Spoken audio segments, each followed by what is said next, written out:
Hello and welcome to another video tutorial from Duncan Cartledge Online, this time on NRM1. It follows on from a previous presentation on NRM2. So let's start looking at how to prepare cost estimates. When calculating a rough order of cost estimate, there are two recommended approaches: using gross internal floor area or the functional unit method. Examples of functional units are given in an appendix. When it comes to the order of cost estimate, there are three recommended approaches to produce cost advice, with the addition of the elemental approach, although hardly practical at this stage due to the lack of detailed information. This approach is also recommended for producing cost plans. This page illustrates the NRM1 rules for calculating the cost of substructures for an order of cost estimate. It shows that the element substructures should be measured in square meters based on the lowest floor area. But what constitutes the lowest floor? This is where the elemental standard form of cost analysis comes into its own. It defines the parameters of the elements. And here is the definition of the element substructure from the BCIS standard form of cost analysis.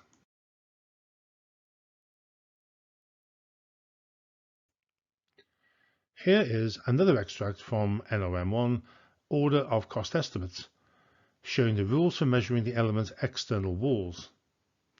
Again, measured in square meters, but note measured not on the center line, but the internal face. How a description is framed is covered later in this presentation.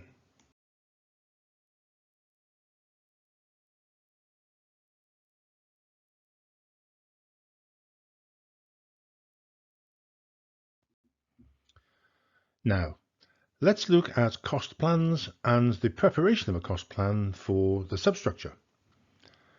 In this section, you will discover how to measure and describe elements of a cost plan.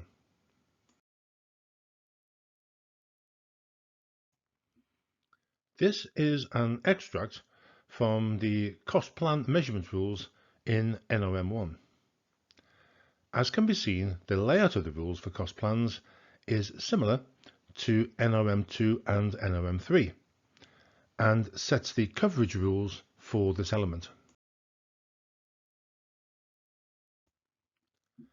As illustrated on the next slide, the following should be measured and priced separately when preparing a cost plan using NRM1. Here are the NRM1 rules of measurement for cost plans for substructures. One of the comments I received when I gave CPD presentations on NRM1 was there was too much information to become familiar with. So, starting on the left, choose standard foundation, measured in linear meters. C2 states that foundations are measured on the center line. The final two columns set out what items are included and what items are excluded from this element.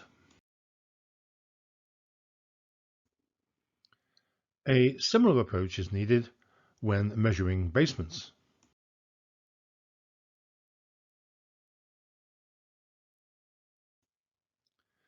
The calculation of a cost plan allowance for substructure is in two parts: a cost for the standard foundation, as outlined previously, and, as shown on this page, a cost for the lowest ground floor construction and includes overside slab, hard core, damp-proof membranes, etc. We will now measure and describe the element substructure as shown on this drawing.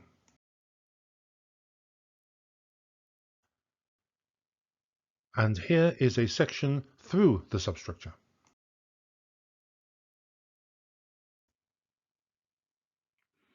The first task is to calculate the center line of the foundations, dotted in red, in a very similar manner to calculating a bill of quantities item. In this example, the girth of the deep strip foundation only has been calculated. The next step is to compose a description of the item that allows the work sections to be identified and accurately priced.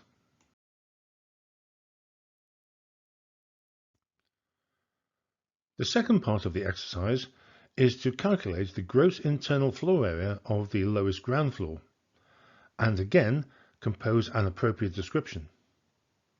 Note the dimensions in the dimension column are indicative. The cost of these two items, foundations and ground floor, are added together to give the cost plan figure for the substructure. Superstructure is a major group element split into a number of elements as detailed here.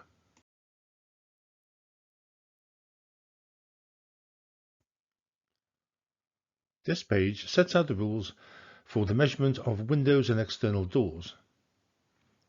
The excluded column states that forming openings for windows and doors are measured and included in the external wall sub-element 2.5. It's probably evident now that NRM1 can be used to prepare an approximate bill of quantities suitable for use in procurement. The presentation of the figures is a very important feature of NRM1. For an estimate of cost, items 0 to 8 could be given as a single lump sum, whereas for a cost plan, the element groups should have individual cost allowances. Items 9 to 14 are required for both estimates and cost plans.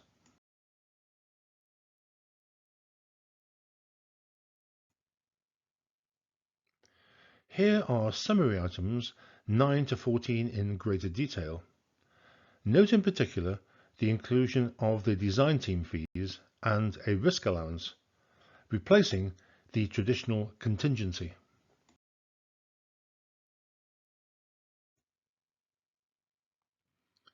Estimates and cost plans are only as good as the inputted cost data. In almost all cases, the data will need to be updated and adapted.